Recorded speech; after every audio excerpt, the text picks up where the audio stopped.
लेकिन जब मैं उस फेज़ में था ना, I never used to talk. मैं चाहता मैं अकेला रहूँ, घर पे मेहमान ना आए। कोई फ़ोन बजना ना, दिल की धड़कन तेज़, ओह! ये क्या न्यूज़ आई होगी? सुभान अल्लाह ब्रो। इवन घंटी का बजना बाहर, कोई आफ़त आ कुछ गई बुरा है, आने कोई वाला बुरा सीरियस आने फियर वाला ऑफ द है। अननोन। सो और मैं तो इबादत में भी ठीक हूँ और जो है मेरी नमाज़ें हर लिहाज से ना मैं बड़ा मेरी ज़ात से किसी को नुकसान नहीं पहुँचता। मतलब मैं इस तरह की ज़िंदगी गुजारता हूँ, लेकिन मैं फिर एंग्जाइटी डिप्रेशन में क्यों आ गया? तो रसूलुल्लाह सल्लल्लाहु अलैहि वसल्लम की हदीस है कि अल्लाह जिस बंदे से प्यार करता है उसको आजमाइशों से गुजारता है कि परेशानी हालात की वजह से नहीं, ख्यालात की वजह से होती है। तो आपको नहीं पता कि आपका बच्चा किन ख्यालों में गुम है, उसके ख्यालात किस तरह के हैं। कि हमारी जिस तरह का लाइफस्टाइल है, आप बल्कि उसमें बताइए कभी। आई थिंक हम लोग मोस्ट ऑफ द डे ना स्ट्रेस के अंदर ही स्टे कर रहे हैं। मौजूद लम्हे में ना रहना, मुस्तकबिल के बारे में और माजी के बारे में सोचते रहना। माजी को बदलने का पछतावा कि ऐसा हो जाता वैसा हो जाता, पता नहीं मुस्तकबिल में मेरे बीवी बच्चों का क्या होगा। एंग्जाइटी, वसवसे और शक की बीमारी है। आप हर चीज़ में नेगेटिविटी ढूंढोगे, आप हर चीज़ पे खुद पे शक करोगे, दूसरों पे शक करोगे, आप इतना आइसोलेटेड हो जाओगे, दिल की धड़कन इतनी तेजी से शूट करेगी, टैकीकार्डिया इतना ज़्यादा होगा कि आपको ऐसे लग रहा होगा जैसे आपका दिल बंद हो रहा है। तो वसीम भाई, एक और जो बड़ा यानी आजकल का जो एक मैं समझता हूँ कि एक कोविड के बाद जो पेंडेमिक है वो स्ट्रेस, एंजाइटी, डिप्रेशन है, ठीक है। एंड मैं घर में गया F11 में, ह्यूज हाउस माशाल्लाह, फुल ऑफ लग्जरीज। यंग सा बॉय था इन हिज टीन एज। उनकी मदर ने कहा कि मेरा बेटा डिप्रेशन पे है और सब कुछ। जब मैंने लड़के से बात की, his life was perfect like anything, no problem whatsoever, no heartbreaks, no drug addiction, nothing at all. लेकिन लाइफस्टाइल ऐसा हुआ था जिसमें स्पोर्ट्स नहीं है और सारा दिन फ़ोन और गेम्स और सब कुछ, और डेफिनेटली एक डिप्रेशन, एक मेंटल इलनेस भी है। सो और फिर जितने ज़्यादा FAQs रिसीव होते हैं, मैं एंजाइटी में हूँ, मैं डिप्रेशन में हूँ, मैं स्ट्रेस में हूँ। सो एक बहुत बड़ा एक एपिडेमिक बन चुका है पूरी दुनिया में। और इसमें यानी वी शुडंट बी नाइव कि टू थिंक कि सिर्फ नॉन मुस्लिम इसमें हैं, मुसलमान बहुत ज़्यादा इसमें हैं। और आई थिंक इस पे आज बात कर लेते हैं, और स्पेशली टूरिस्ट में हमारे साथ हैं इंशाल्लाह। आपका ये फील्ड भी है, आप इसमें काउंसलिंग सर्विसेज भी देते हैं इंशाल्लाह। सो क्या ख्याल आपका है? ये मेरा ये जो आपने एनालिसिस बात ठीक की ना है? कि मुसलमानों में बहुत ज़्यादा है, तो ये बड़ा अच्छी आपने बात की, क्योंकि बहुत सारे लोग जब मेरे पास आते हैं तो वो कहते हैं कि मैं तो इबादत में भी ठीक हूँ और जो है मेरी नमाजें हर लिहाज से ना मैं बड़ा मेरी ज़ात से किसी को नुकसान नहीं पहुँचता। मतलब मैं इस तरह की ज़िंदगी गुजारता हूँ, लेकिन मैं फिर एंग्जाइटी डिप्रेशन में क्यों आ गया? तो रसूलुल्लाह सल्लल्लाहु अलैहि वसल्लम की हदीस है कि अल्लाह जिस बंदे से प्यार करता है उसको आजमाइशों से गुजारता है। तो ज़रूरी नहीं है कि आपको कोई सज़ा के तौर पे इस बीमारी में डाला जा रहा है, लेकिन आप पे अगर मुश्किल वक्त है तो अल्लाह ताला का ये भी वादा है कि हर सख्ती के बाद आसानी है, ये अल्लाह ने वादा रखा है। वो जो बीमारी है ना, वो आपको बड़ा जो है ना डिसिप्लिन करने के लिए आई है, बड़ी चीज़ें सिखाने के लिए आई है। लोग जो है ना वो उस बीमारी को अंडरस्टैंड नहीं कर पाते। वो फिर जैसे कहा कि डायरेक्टली एंटी डिप्रेसेंट्स पे और इन चीज़ों के ऊपर, मैं उसके खिलाफ नहीं हूँ। अगर बहुत केस बिगड़ा हुआ है तो वक्ती तौर पे अगर कुछ समझ नहीं आ रही तो स्टार्ट में अगर ऐड उसको किया भी जाता है तो ठीक है, लेकिन साथ साथ आप ये देखें कि क्या वो बच्चा एक्सरसाइज कर रहा है, क्या वो जो है अपनी डाइट का ख्याल रखता है। विटामिन डी डिफिशिएंसी का और डिप्रेशन का एक बहुत गहरा ताल्लुक है। इसी तरह से नींद के ऊपर देखें कि कहीं वो रातों तक मतलब सिर्फ जागता तो नहीं रहता, और जब सोता है तो फिर उसको सुबह की कोई होश नहीं है। मतलब पूरे दिन में उसकी वो रूटीन कैसी है उसको देखना सबसे ज़्यादा ज़रूरी है। और फिर कोई एक टीचर, कोई एक उस्ताद, कोई एक बंदा ऐसा है जिससे वो अपना ये मसला डिस्कस करता है, क्योंकि पेरेंट्स से ना बच्चे छुपा रहे होते हैं चीज़ें, और बाज़ औक़ात पेरेंट्स बड़े हार्श भी हो जाते हैं क्योंकि एंग्जाइटी डिप्रेशन नज़र नहीं आ रही होती। ये जुमला कहा जाता है कि चंगा भला है, ड्रामे करता है, इतना तुम्हारे ऊपर हमने इतने तुम्हें महंगे स्कूलों में डाला और ये देखो तुम क्या निकल आए। सारा कुछ तो दिया हुआ, फिर किस चीज़ की डिप्रेशन है? वो हज़रत वासिफ़ अली वासिफ़ रहमतुल्लाह का बड़ा प्यारा फिक्र है कि परेशानी हालात की वजह से नहीं, ख्यालात की वजह से होती है। तो आपको नहीं पता कि आपका बच्चा किन ख्यालों में गुम है, उसके ख्यालात किस तरह के हैं। तो प्रॉपर साइकोलॉजिस्ट, साइकेट्रिस्ट भी, लेकिन साइकोलॉजिस्ट जो काउंसलिंग करते हैं वो ज़्यादा ज़रूरी है कि उसको आप हेल्प दें, क्योंकि उसको हेल्प की ज़रूरत है। आपका बच्चा बीमार है। मैं तो बल्कि एक डॉक्यूमेंट्री देख रहा था, उसमें एक मेडिकल डॉक्टर थे, कहते हैं मेरे I been practicing for 35 years, और मैं बड़े यकीन से बात कर सकता हूँ कि 90% प्लस जो जितनी भी बीमारियाँ, मतलब उसका हर किस्म की बीमारियाँ, it stems from stress.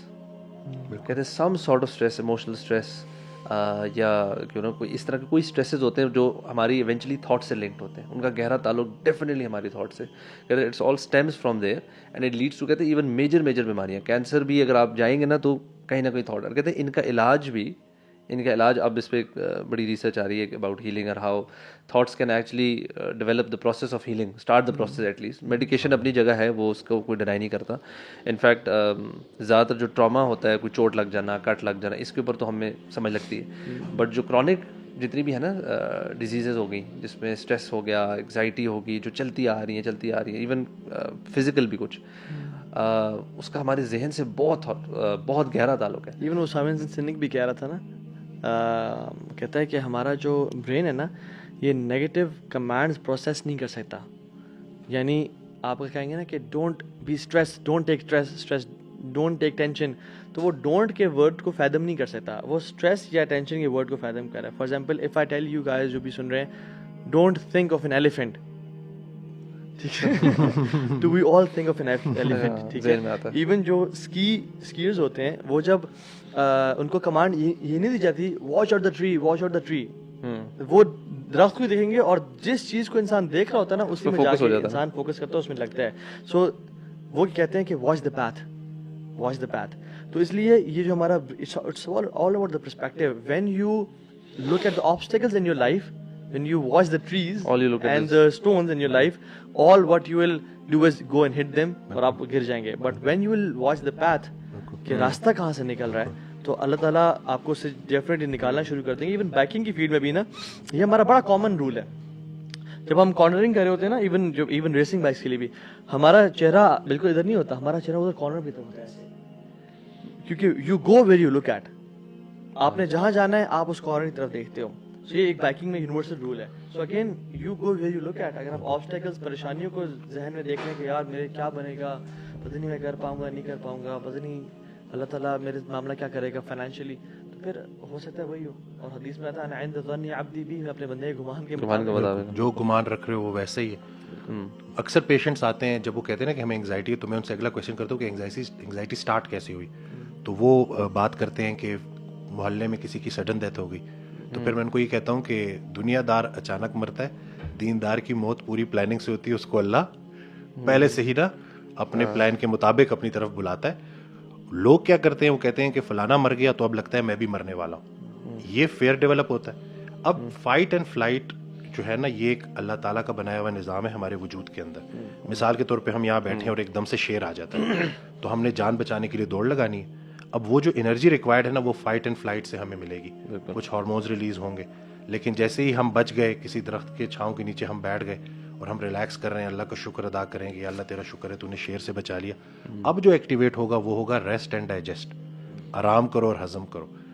Anxiety में एक ना नजर आने वाला शेर, फेयर, वो मुस्तकबिल का डर भी हो सकता है, मौत का डर भी हो सकता है। Even I think daily routine में हमारे इतने स्ट्रेसेस होते हैं छोटे मोटे, आप और बल्कि हमारी ये जो फ्लाइट एंड फ्लाइट है, जैसे लाइक हमारा एक सिस्टमेटिक ऑटोमेटिक रिस्पॉन्स है ना, हमारी बॉडी देती है। तो अब आपकी किसी से आर्ग्यूमेंट हो जाता है घर में, पेरेंट्स के साथ बच्चों का, हस्बैंड वाइफ का आपस में, बाहर किसी बिजनेस में, किसी मामले में, जो भी आपके आर्ग्यूमेंट दैट लीज, वो आपका स्ट्रेस लेवल इंक्रीज कर रहे हैं, एंड दैट ऑटोमेटिक आपका रिस्पॉन्ड सिस्टम, आप इस स्टेट ऑफ स्ट्रेस में है।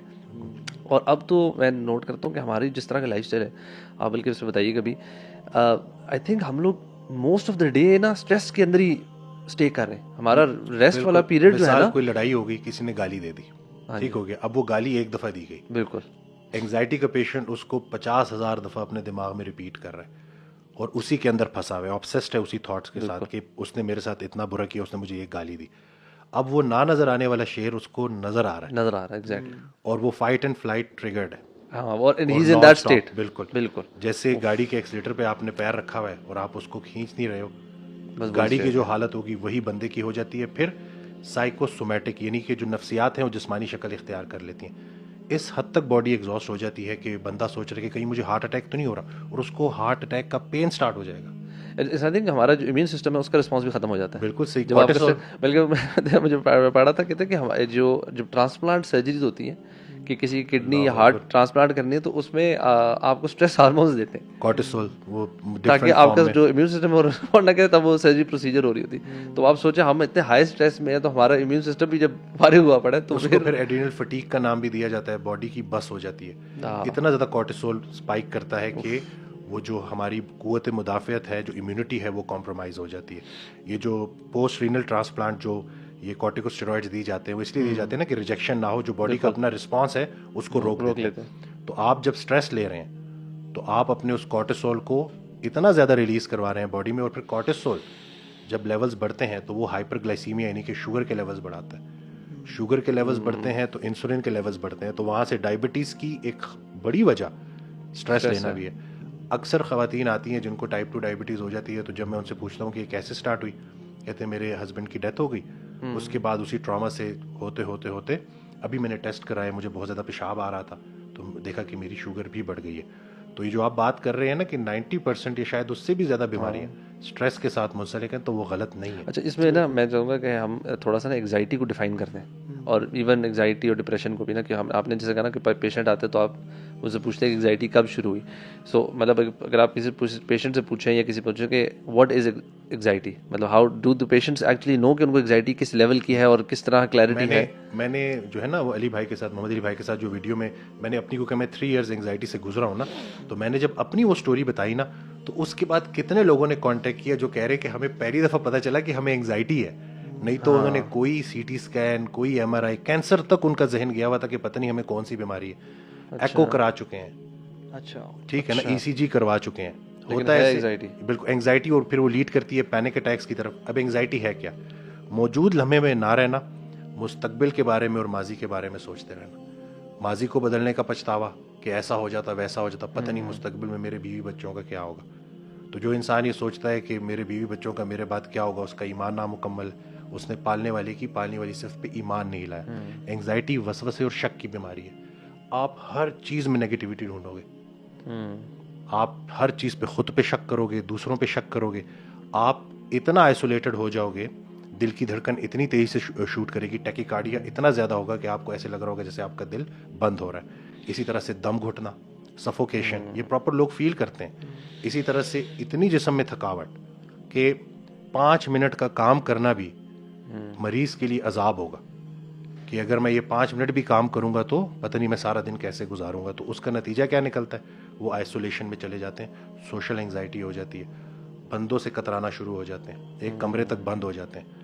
और फिर जब भी कोई फीलिंग आती है तो वो सर का दर्द भी तो हो सकता है, लेकिन एक एंग्जाइटी का पेशेंट क्या सोचेगा, कहीं मुझे ब्रेन ट्यूमर तो नहीं है, ठीक है, कहीं अगर पेशाब ज़्यादा आ रहा है एंग्जाइटी में ना, जब फाइट एंड फ्लाइट ट्रिगर हुआ होता है तो पेशाब बहुत ज़्यादा आता है, तो लोग समझ रहे होते हैं कहीं मुझे गुर्दों का कैंसर तो नहीं है, कहीं मेरे गुर्दे फेल तो नहीं हो रहे। तो इस सेल्फ टॉक भी बड़ा ज़रूरी है। हाँ, साइकोलॉजिस्ट से हेल्प लेना भी ज़रूरी है, लेकिन ख़ुद से कि भाई मेरी मौत का एक दिन मुकर्रर है और मैं वक्त से पहले नहीं जान सकता, और अपने आप को यकीन दहानी कराना कि ए ईमान वालों मज़ीद ईमान लेके आओ। ईमान शक की, वसवसे की नफ़ी करता है। जितना जितना आपका ईमान पुख्ता होता जाएगा, उतना उतना ये ख्यालात आपके जहन से निकलते जाएंगे। आप इनका बसेरा अपने दिमागों में करवा देते हैं कि अब अगर कोई नेगेटिव थॉट आई है तो उसको आपने इतनी दफ़ा रिपीट किया ना कि अब वो आपकी जान नहीं छोड़ रही। और इसी तरह से फिर पैनिक अटैक होता है, वो तो फिर इतना ख़तरनाक होता है कि उसमें आपको लिटरली ऐसे लग रहा होता है कि जैसे यही मोमेंट है और जो मौत का फरिश्ता है वो आ चुका है। और उससे जब वो लोग निकलते हैं तो पैनिक अटैक से भी ज़्यादा ख़तरनाक fair of another panic attack है कि कहीं ये फिर ना। और आई थिंक उसकी वजह से अटैक्स होते भी, आई नो समवन जिनके साथ ही हुआ है, यू नो, एक पैनिक अटैक हो गया ना, अब वो उसकी जो पैनिक अटैक होने से पहले जो सिम्टम, जो फीलिंग्स आई थी ना, अब वो नॉर्मल सी फीलिंग्स थी, थोड़ा सा जैसे होता है ना सांस फूल जाना है, बिल्कुल इस तरह की सा होता है ना। लेकिन उसके बाद फिर अब वो जब भी वो कहते हैं कि जब भी वो थोड़ा सा भी वो सिनेरियो सिमिलर होता है ना, उनको लगता है पैनिक अटैक, और उसके बाद मल्टीपल अटैक्स हो गए जस्ट थिंकिंग कि मुझे पैनिक अटैक आने वाला है, and it resulted in actual panic attack. नहीं होता ये कि मैं खुद भी एंग्जाइटी के एक फेज से गुजरा हूँ। ये होता है कि व्हेन यू आर वरिड कि मुझे वो दोबारा ना हो जाए ना, ये जो वरी है ना कि मुझे दोबारा ना हो जाए, मुझे दोबारा ना हो जाए, और आप हर चीज ना जहन में कनेक्शंस बनाते हो, उस वजह से मुझे हुआ था, उस वजह से मुझे हुआ था, पूरे पैकेज बनाते कि क्यों अब होने लगा है, क्यों होने लगे। और फिर आपका ना जहन उससे ना यानी एक कनेक्टिविटी डेवलप कर लेते हैं कि जब ये फेज आया तो उसमें वही हार्ट बीट तेज, वो बंदा जो 100 सीढ़ियाँ चढ़ ले तो सांस नहीं चढ़ता, वो 5 सीढ़ियाँ चढ़ता है उसको सांस चढ़ना शुरू हो जाता है। हार्ट बीट इतनी तेज कि हर टाइम 24/7 हार्ट बीट तेज है। फिर होंठों का सूख जाना, प्यास लगना, बार बार वॉशरूम का आना, और अगेन यानी लोगों से बात करने की कॉन्फिडेंस शैटर हो जाना, सेल्फ स्टीम लोअर हो जाती है। और यानी अल्हम्दुलिल्लाह I am a confident person, लेकिन जब मैं उस फेज में था ना, I never used to talk. मैं चाहता मैं अकेला रहूं, घर पे मेहमान ना आए, कोई फोन बजना ना दिल की धड़कन तेज, ओह ये क्या न्यूज आई होगी, सुभान अल्लाह। तो इवन घंटी का बजना बाहर कोई आफत आ गई है, serious fear of the unknown so और ये फ्यूचर exactly, जो है ना ये पता है वसीम, इसमें कुछ लोग ऐसे भी हैं, those who wake up with anxiety, यानी the life is normal completely fine, but when they wake up at a panic attack तो मैं नहीं कहूँगा, but anxiety attack। ठीक है, आपके पास ऐसे कोई केसेस आए हैं या? बिल्कुल, उसकी बहुत सारे केसेस ऐसे भी होते हैं जिनके पीछे कोई वजह नहीं होती, लेकिन जब हम प्रॉपर उनसे बात करते हैं, जब वो खुलते हैं तो पता चलता है कि कोई डिस्टर्ब चाइल्डहुड है, कोई बचपन में कुछ ऐसी चीज़ देखी थी, कोई एग्ज़ाम क्लियर करना चाहते थे वो नहीं हो पाया, मार्क्स पूरे नहीं आए, यानी कि कहीं ना कहीं कोई ना कोई एक फेलियर है, कोई अनरिजॉल्व कोई मसला चला आ रहा है जो कि चलते चलते यहाँ तक आया है। वो ज़रा सा जब वो खुलते हैं तो पता चलता है कि पीछे कोई ना कोई बात ऐसी थी। जैसे उस दिन एक साहब आए, वो कहते हैं कि मैं बिल्कुल स्ट्रेस नहीं लेता, और चेहरे पे स्ट्रेस ही स्ट्रेस। तो मैंने कहा कि देखें जी, ये आप रहने दें, ऐसी बात ना करें, जो ये डिनाइल में आप है ना, बगैर स्ट्रेस के हम सरवाइव ही नहीं कर सकते। फिजियोलॉजिकल जो एंजाइटी है, अगर वो एग्जाम से पहले नहीं होगी तो आप पढ़ेंगे कैसे? पहले आप एक्सेप्ट तो करें कि आपकी लाइफ में मसले चल रहे हैं, हर इंसान की जिंदगी में प्रॉब्लम्स होते हैं। बेहतर इंसान वो है जो उन प्रॉब्लम्स को अपने ऊपर हावी ना होने दे। आप अगर एक चीज को एक्सेप्ट ही नहीं कर रहे तो आपने तो पहला स्टेप ही नहीं लिया। तो फिर वो उन्होंने कहा कि नहीं ऐसे, तो फिर मैंने उनको ये भी बताया कि एक वीडियो में देख रहा था, उसमें वो बंदा कहता है कि 2 ही लोग हैं जिनको एंजाइटी नहीं होती, एक साइकोपैथ्स और एक वो जो कि कब्रिस्तान में दफन है। जो जिंदा है ना, उसकी लाइफ के साथ ये प्रॉब्लम्स चल रही हैं, और वो हर इंसान की लाइफ में होती हैं। ऐसे पेशेंट से मैं भी मिला, वो कहते हैं मैं स्ट्रेस लेता नहीं हूँ, but sometimes I wake up in anxiety, panic attack हो रहा होता है मुझे, और बड़ा लंबा चलता है सारा। तो उनको समझ नहीं आ रही थी कि उनका जैसे ही वो उठते हैं ना, कभी कभी, यानी दिस हैपेंस रेयरली, तो उनको वो अटैक क्यों आता है। जब हमने मज़ीद डिग इन किया और डीप डाउन गए तो फिर उनको मेमोरीज पुरानी याद आना शुरू हो गई, और फिर अल्टीमेटली वो कहते हैं कि हाँ, मैं जब अराउंड 7th-8th क्लास में था, मैं एक रात को उठा और मैं बड़ा डर गया था, बिकॉज मैं अकेला सो रहा था कमरे में, यूजुअली मेरे सिबलिंग्स साथ सोते थे, और मैं डर गया। और डरने के बाद ना, सिंस मैं इतना एक डिसओरिएंटेड उठा, ना मुझे मेरा नाइट सूट मिल रहा था, ना मुझे कोई घर में नज़र आ रहा था, और डोर लॉक था पेरेंट्स का। तो कहते हैं मैं इतनी टेंशन में था, तो उस टेंशन में ही ना मैं फिर सो गया, और मुझे ना वो कुछ दिन तक टेंशन रही। अच्छा, जब वो ट्रिगर किया तो पता चला कि कोई ऐसा ख्वाब या कोई ऐसा स्ट्रेस उनको मिले ना, जो वो सेम फीलिंग ट्रिगर कर दे, then he wakes up in stress and anxiety. तो उसका ये डेफिनेटली ब्रीदिंग टेक्निक्स बड़ी हेल्प करती हैं। बिल्कुल, डीप ब्रीदिंग। बिल्कुल, ये जो मैंने कहा ना, रेस्ट एंड डाइजेस्ट, ये वेगस नर्व के कंट्रोल में है। तो एक चीज, वैसे तो उसमें काफी सारे टेक्निक्स हैं। कुछ लोग कहते हैं कि ठंडा पानी भी चेहरे के ऊपर जोर से मारे, उससे भी रिलीफ हो जाता है। लेकिन जो मुझे सबसे अच्छी चीज लगी ना, कि जब हम पेरिफेरल विजन को एक्टिवेट करते हैं, यानी कि हम कोई अल्लाह की बनाई हुई एक खूबसूरत जगह के सामने खड़े हैं। एंजाइटी का पेशेंट है, इससे उसका टनल विजन होता है ना, वो बिल्कुल फंसा हुआ रहता है। हर वक्त उसके माथे पे एक परेशानी है, और वो एक ही जगह को लेके ना, एक ही पॉइंट पे बिल्कुल फंसा हुआ है। पेरिफेरल विजन जब आप एक्टिवेट करते हैं, जब आप पूरी अल्लाह की कोई खूबसूरत, कोई मरी चले गए, कोई ग्रीनरी है, उसको आपने खुली नज़र से देखा, और आपने ना बाहर की तरफ देखा, तो वेगस नर्व एक्टिवेट होती है, और vagus nerve rest and digest को एक्टिवेट करती है। बहुत सारे एंजाइटी के पेशेंट्स एसिडिटी की शिकायत कर रहे होते हैं, मैदे का निज़ाम धर्म भरम हुआ होता है, डाइजेशन, और उसके लिए फिर वो प्रोटॉन पंप इनहिबिटर्स भी ले रहे होते हैं, मैदे की और अद्वियात भी ले रहे होते हैं। ये हमारा मेन ब्रेन है, मैदा हमारा सेकंड ब्रेन है। जब तक मेन जो ब्रेन है वो स्ट्रेस में है, हाजमे का निज़ाम ठीक नहीं हो सकता। अब आप हद चेक करें कि स्ट्रेस वहीं का वहीं है, उसके ऊपर काम नहीं हो रहा, और अद्वियात का अंबार लिया जा रहा है। और ये जो PPI है, प्रोटॉन पंप इनहिबिटर्स, ये विटामिन की डेफिशिएंसी करा देती हैं, खास तौर पे विटामिन B12 की डेफिशिएंसी करा देती है। विटामिन B12 का नर्वस सिस्टम का और रेड ब्लड सेल्स का क्या लिंक है, वो हर कोई देख सकता है आजकल। तो ये नहीं कि वो मेडिकेशंस जो न्यूट्रिशनल डेफिशिएंसीज भी करा रही हैं वो आप ले रहे हो, उनके और भी साइड इफ़ेक्ट्स हैं, लेकिन जो सही थेरेपी थी वो उसकी तरफ आप नहीं जा रहे हो। तो इसका मतलब है कि आप बस उस बीमारी को खींचे जा रहे हो, उस एक बीमारी से कई बीमारियां निकलने वाली हैं। तो ये भी ज़रूरी है कि लोगों को हमने लाइफस्टाइल मॉडिफिकेशन की तरफ लेके आना है। वही जो हम बात करते हैं, अल्लाह ने हमें मुशक्क़त के लिए पैदा किया है। एक्सरसाइज करने से वो जो एपिनेफ्रीन और एपिनेफ्रीन रिलीज हो रही होती है, ये जो फाइट एंड फ्लाइट में जो हार्मोन, उनको हम यूज़ कर लेते हैं, उससे यह है कि वो एंजाइटी हमारे ऊपर हावी नहीं होती। ये एग्जैक्टली जो है ना, ये पता है वसीम, इसमें कुछ लोग ऐसे भी हैं, those who wake up with anxiety, यानी the life is normal completely fine, but when they wake up at a panic attack तो मैं नहीं कहूँगा, but anxiety attack। ठीक है, आपके पास ऐसे कोई केसेस आए हैं या? बिल्कुल, उसकी बहुत सारे केसेस ऐसे भी होते हैं जिनके पीछे कोई वजह नहीं होती, लेकिन जब हम प्रॉपर उनसे बात करते हैं, जब वो खुलते हैं, तो पता चलता है कि कोई डिस्टर्ब चाइल्डहुड है, कोई बचपन में कुछ ऐसी चीज़ देखी थी, कोई एग्ज़ाम क्लियर करना चाहते थे, वो नहीं हो पाया, मार्क्स पूरे नहीं आए, यानी कि कहीं ना कहीं कोई ना कोई एक फेलियर है, कोई अनरिजॉल्व कोई मसला चला आ रहा है जो कि चलते चलते यहाँ तक आया है। वो ज़रा सा जब वो खुलते हैं तो पता चलता है कि पीछे कोई ना कोई बात ऐसी थी। जैसे उस दिन एक साहब आए, वो कहते हैं कि मैं बिल्कुल स्ट्रेस नहीं लेता और चेहरे पे स्ट्रेस ही स्ट्रेस। तो मैंने कहा कि देखें जी, ये आप रहने दें, ऐसी बात ना करें, जो ये डिनाइल में आप हैं ना, बगैर स्ट्रेस के हम सर्वाइव ही नहीं कर सकते।